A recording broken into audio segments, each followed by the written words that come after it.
Agradecer al comité organizador de la Sociedad Colombiana de Pediatría por la amable invitación y al doctor Jairo Alarcón por tenerme acá. Con el ejemplo que dio el doctor Osorio, me toca correr para estar dentro de los 20 minutos que fueron asignados. La idea con esta charla es dar una idea muy global, un repaso muy global de la disfunción miocárdica en sepsis, ya que esto es una causa muy frecuente de mortalidad en los pacientes sépticos y aplica para todos los grupos etarios. No tengo potenciales conflictos de intereses con esta conferencia. Listo. De los pacientes que tienen sepsis, del 40 al 50% de ellos presentan un cuadro de disfunción miocárdica que puede ser de grado variable. Pero lo más importante es que de ese 40-50% la mortalidad fluctúa entre un 40 a un 100% de los pacientes, y eso va a depender de la prontitud con la cual hagan el diagnóstico y de lo agresivo que hagan el tratamiento en las fases iniciales. A diferencia de los adultos, en los cuales la causa de muerte usualmente es parálisis vasomotora, hacen vasoplegia muy severa, en los pacientes pediátricos la causa de muerte en shock séptico es usualmente bajo gasto secundario de disfunción miocárdica, que van lógicamente a producir un compromiso en la entrega de oxígeno y van a llevar como consecuencia un colapso vascular con isquemia miocárdica y muerte final. Se ha considerado que algunos pacientes que hablan de shock frío, sobre todo en el grupo de PALS, se trata de que es básicamente un paciente con un shock séptico que fue mal reanimado en un principio, o es un paciente que llegó muy tarde y la reanimación fue tardía. Entonces se considera que más que una parte de la presentación del cuadro es simplemente un paciente que llegó muy tarde o lo hicimos mal. La sospecha de la disfunción miocárdica debe ser siempre clínica en un principio, con todos los factores, con todos los signos clínicos que uno pueda tener para sospechar que un paciente está en un bajo gasto, y lo podemos tratar de inicialmente confirmar con unos gases arteriovenosos y ver cómo es el comportamiento de los gases arteriovenosos, cómo está la presión venosa de oxígeno, y tratar de pensar de que posiblemente el paciente está haciendo una disfunción miocárdica inicial. Pero necesitamos confirmarlo, y tal vez la mejor manera de confirmarlo es con el ecocardiograma. Y es algo que uno debe tener disponible en todas las unidades que manejan pacientes críticamente enfermos. Tenemos métodos para medir el gasto cardíaco como con el catéter de termodilución o el catéter de Swan-Ganz y con el pico, pero ellos no van a medir únicamente el volumen latido, ya miraremos cuál es el problema de eso. Y tenemos además para confirmación diagnóstica, o que nos ayudan a mirar si el paciente tiene o no disfunción miocárdica, son marcadores biológicos. Eso es lo que pasa con un paciente. En la parte de arriba, en el grupo A, es un corazón que es normal, en el cual miramos que tiene un volumen de fin de diástole de 120 mililitros y un volumen de fin de sístole de 50 mililitros. Eso nos da un volumen latido de 70 mililitros. Si ustedes miran el del grupo B, o el de los corazones que están en el lado B, ven que también tiene un volumen de fin de diástole, y como pueden darse cuenta, el volumen es 180 mililitros, que es una de las características de la disfunción miocárdica en sepsis, y es la dilatación de ese ventrículo con aumento del volumen de fin de diástole. E igualmente miran que el volumen de fin de sístole es de 110. Si nosotros restamos el uno y el otro, nos damos cuenta que también nos da 70 mililitros de volumen latido. Si a un paciente le metemos un catéter de termodilución y lo usamos como única guía, nos damos cuenta que vamos a tener que un gasto cardíaco es adecuado en ese momento. Pero si le hacemos un eco, podemos medir cómo está la fracción de eyección, que es realmente la manera como nosotros podemos evaluar la función miocárdica per se. Y nos damos cuenta cómo, para sacar la fracción de eyección, uno resta el fin de volumen de diástole menos el fin de volumen de sístole sobre el volumen de diástole, y en el caso de arriba nos da 58% de fracción de eyección. Mientras que en el paciente de abajo, con el mismo volumen latido, nos da una fracción de eyección del 39%. Por lo tanto, es de los casos en el cual el catéter de termodilución lo puede uno a veces guiar de manera errónea de que el paciente tiene un gasto cardíaco adecuado. Lógicamente hay que mirar más factores. Y en cuanto a los marcadores que tenemos para la disfunción miocárdica en sepsis, tenemos varios. El ProBNP, antiguamente se trabajaba con BNP, ahora se trabaja con ProBNP. Las troponinas, la I y la T, que se elevan en los pacientes con sepsis.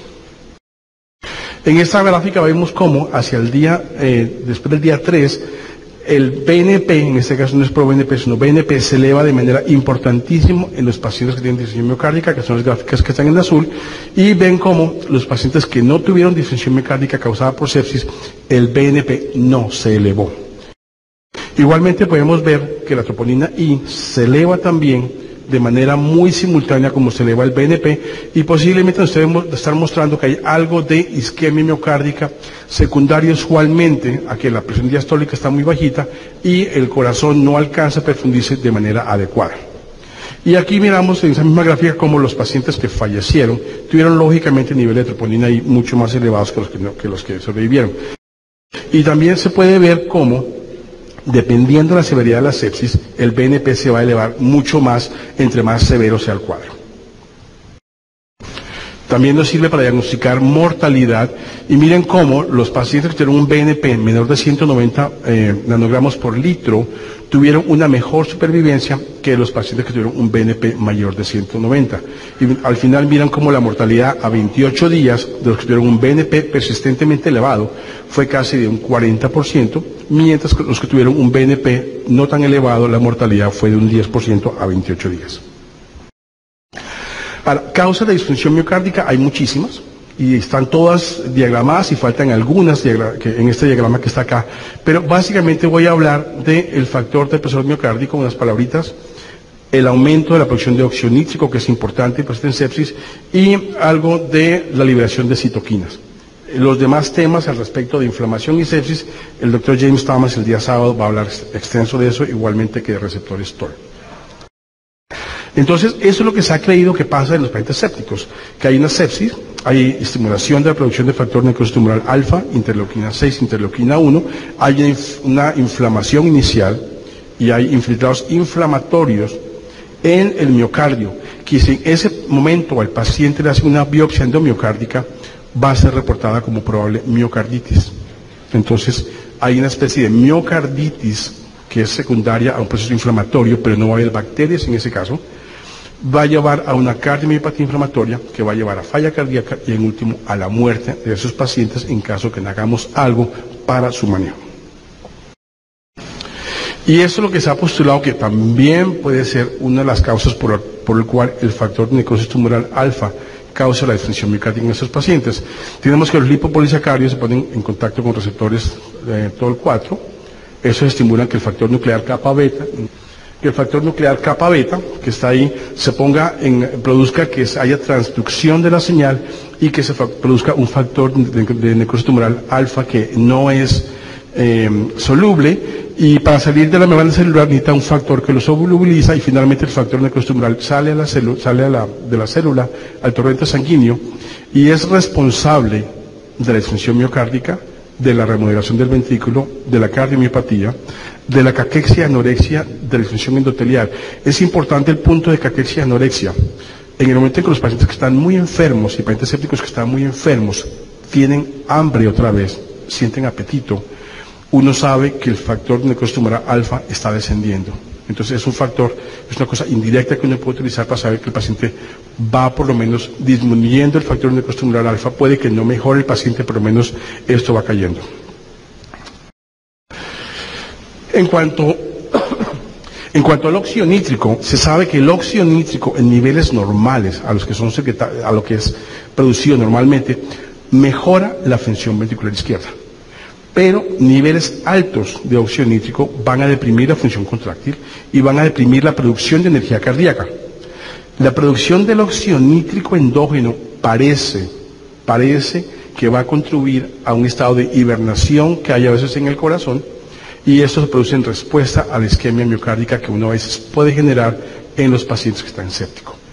La ventaja es que ese estado de hibernación en que a veces puede estar ese corazón va a reducir el consumo de oxígeno y va a preservar la sensibilidad de ese miocardio al calcio, y por lo tanto, si uno utiliza medicamentos que puedan mejorar la sensibilidad de ese miocardio al calcio, puede mejorar la función en esos pacientes.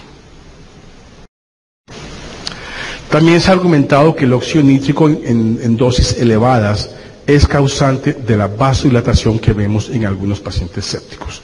En animales de experimentación se ha visto que pacientes sépticos tienen de 7 a 20 veces elevado el valor inicial, pero en adultos se ha visto que únicamente de 2 a 3 veces se encuentra elevado el nivel del óxido nítrico en los pacientes sépticos. Así que puede que haya algo de contribución del óxido nítrico en la vasodilatación, pero no es el único mediador que está comprometido en esos pacientes. Y eso es lo que se cree que pasa con el óxido nítrico. La sepsis va a estimular a la óxido nítrico sintetasa inducible, que va a llevar a un aumento en la producción de óxido nítrico, y a través de los radicales superóxidos y peróxidos nítricos que se forman secundarios a la liberación de óxido nítrico, van a llevar a una disfunción miocárdica. Entonces se ha pensado que tal vez la disfunción miocárdica en sepsis es tal vez un estado de un miocardio hibernante, para disminuir las necesidades metabólicas de ese corazón en ese momento y tratar de evitar la apoptosis del miocardio. Otro mediador que se ha involucrado en la sepsis es la vasopresina. Y se sabe que cuando una vez la sepsis está completamente instaurado y el cuadro séptico está completamente instaurado, la vasopresina se encuentra muy baja. Pero cuando uno inicia el cuadro séptico, la vasopresina se encuentra muy elevada, y esos son los momentos en los cuales en las fases iniciales puede haber algo de vasodilatación, y por lo tanto la vasopresina es secretada como un mecanismo para tratar de contrarrestar la vasodilatación inicial que vemos en algunos pacientes sépticos. Se piensa que no es una deficiencia de la vasopresina la que lleva a la vasodilatación en algunos pacientes sépticos, pero sí se sabe que sus menores valores pueden llevar a que se perpetúe el cuadro de vasodilatación en los pacientes sépticos. Otro mediador que se ha pensado que puede estar involucrado y que tiene algún papel importante en la sepsis es la endotelina, y se ha visto que la endotelina se eleva muchísimo en pacientes sépticos, y se ha visto que su exceso de producción puede hacer o puede explicar por qué algunas zonas o algunos órganos están mejor perfundidos que otros. Y se ha empezado a trabajar con inhibidores de la endotelina, básicamente con el bosentan, que es un inhibidor en específico de la endotelina 1, tanto el receptor A como el B, en el cual han visto que utilizando bosentan, y aclaro, en animales de experimentación, en sepsis en experimentación, bajo condiciones muy reguladas, se ha visto que puede mejorar la perfusión intestinal, y aclaro, en animales de experimentación. En humanos no se ha empezado a trabajar nada así, es simplemente una teoría, se cree que esto puede funcionar, pero hasta ahora apenas vamos en raticas. Otro factor que se ha visto involucrado en la sepsis es el monóxido de carbono. Se sabe que el monóxido de carbono se eleva en los pacientes sépticos, y uno lo podría medir en esos pacientes sépticos, y este monóxido de carbono eleva la producción de óxido nítrico a través de la estimulación de la guanil ciclasa inducible. Y sabemos que niveles de carbono elevados, estimulando la guanil ciclasa inducible, van a producir vasodilatación a través del óxido nítrico. Pero el monóxido de carbono también va a actuar sobre los receptores de canales de calcio endotelial, y al estimularlos van a producir una vasodilatación refleja por hiperpolarización de los canales de calcio, básicamente dependientes de voltaje. Y por último, en cuanto a la parte de causas de disfunción miocárdica, tenemos la parte genética, y sabemos que una vez instaurado el cuadro séptico, hay estimulación de algunos genes, se expresan algunos genes que van a estimular la producción de algunos metabolitos que van a hacer que la síntesis de energía y la remodelación miocárdica comience. Por lo tanto, hay una parte genética que se va a disparar cuando un paciente entra en un cuadro de sepsis. Ahora, este disparo de la producción de mediadores a través de los genes va a llevar a una disminución en la producción de energía, lo cual lleva a una disfunción aguda también en pacientes sépticos. Y hay una causa que tal vez poco se habla de ella, y es una causa que yo podría llamar iatrogénica, y es que en muchísimos sitios es rutinario el uso de fentanil, midazolam y relajantes musculares en pacientes críticamente enfermos. El midazolam es un importante depresión miocárdico, como son muchas benzodiazepinas, y va a producir una gran vasodilatación periférica en esos pacientes, especialmente en pacientes inestables. No digo que no se empleen sedaciones, pero tal vez debíamos tratar de cambiar el tipo de sedación que empleamos en algunos pacientes, y si el paciente está críticamente enfermo, tal vez deberíamos, hasta donde sea posible, evitar el empleo del midazolam. Entonces, estos pacientes hacen hipotensión, y como hacen hipotensión, empiezan a ponerle catecolaminas o empiezan a ponerle vasopresores y comienza un círculo vicioso en el cual el paciente está hipotenso, más soporte y finalmente el paciente hace isquemia y fallece. Esto es tomado en la unidad mía, simplemente es un paciente que es un paciente cardiópata. Como ustedes se dan cuenta, la saturación no es adecuada, es una saturación de 83% porque tiene un cortocircuito, pero al paciente, esto es antes de, y decidieron ponerle un poco de midazolam, una dosis muy pequeña de midazolam, y miren lo que pasó. La tensión arterial cayó inmediatamente, teníamos una tensión arterial previa de 101/46 con medida de 63, cayó a 62/33 con medida de 43. Tomó más o menos media hora para que la tensión arterial se recuperara, y esto era en un paciente críticamente enfermo en el cual se le puso una pequeña dosis de midazolam. Por lo tanto, yo recomiendo un poquito de precaución con el empleo del midazolam y de la relajación muscular en pacientes críticamente enfermos e inestables. En cuanto al manejo, pues como digo acá, no ha habido mayores cambios en los últimos años. Realmente no ha habido ninguna droga maravillosa que haya aparecido en los últimos años que haya hecho que la mortalidad de los pacientes sépticos haya disminuido. Ha mejorado la reanimación, lo cual hace que muchos pacientes sépticos salgan, porque es una reanimación temprana muy agresiva. El drenaje quirúrgico, en caso de que hay un foco séptico, es muy importante. El inicio relativamente temprano de soporte inotrópico en algunos pacientes es beneficioso, y aclaro, en algunos pacientes. Hay algunos trabajos con inhibidores de la óxido nítrico sintetasa, hay bloqueadores del TNF-alfa, los cuales realmente no han mostrado algunos beneficios. Se sabe, por ejemplo, que el uso de adrenalina en netotoxemia humana tiene efectos benéficos. Se sabe que inhibe las vías proinflamatorias en sepsis, que inhibe la activación de la coagulación y que aumenta las vías antiinflamatorias. Por lo tanto, el uso de adrenalina en sepsis es una buena elección. Lo más frecuente como combinación, y lo verán ustedes en muchos textos, es la combinación de dobutamina con noradrenalina. Y es una combinación muy frecuente en los pacientes, y creo que sigue siendo útil en este momento porque no hay nada mejor. Aunque no ha habido realmente ninguna evidencia de algún soporte vasopresor inotrópico sea mejor que otro. El uso de milrinone y de levosimendan, yo pienso que está limitado a casos muy seleccionados. Habíamos dicho que la ventaja de la hibernación es que las proteínas contráctiles continúan teniendo su sensibilidad al calcio, por lo tanto, el empleo de levosimendan podría potencialmente tener algún beneficio en pacientes sépticos. Su único problema es el costo y que muchas veces produce hipotensión. Pero, como digo, todavía no es una recomendación oficial, ya están apareciendo trabajos de levosimendan en sepsis, hay que ver qué pasa con el tiempo.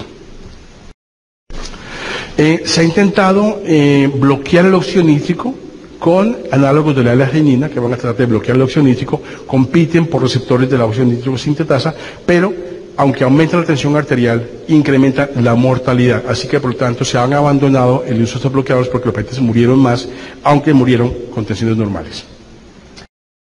Otra cosa y un medicamento que se emplea ocasionalmente, sobre todo en pacientes cardiovasculares, es el azul de metileno, que es un inhibidor específico de la óxido nítrico sintetasa. Esto mejora la tensión arterial, se usa por vía intravenosa en estos casos, mejora la tensión arterial, mejora el trabajo del ventrículo izquierdo, disminuye inotrópicos, pero no mejora mortalidad. Así que lo pueden utilizar, se puede usar, sí mejora la tensión arterial, pero al final el resultado es más o menos el mismo, con mejor tensión arterial. Se empezó a trabajar con anticuerpos anti-TNF-alfa, mejoró la función del ventrículo izquierdo también en shock sépticos, pero igualmente no mejoró la sobrevida. Y se está trabajando en este momento con bloqueador de receptor de interleuquina 1, que ha mejorado la sobrevida, pero al final no ha disminuido la mortalidad. En fin, lo único que nos puede funcionar en este momento con pacientes sépticos es tal vez una reanimación vigorosa inicial el uso de inotrópicos de manera temprana y en caso que haya algún foco infeccioso, la erradicación precoz. Muchas gracias.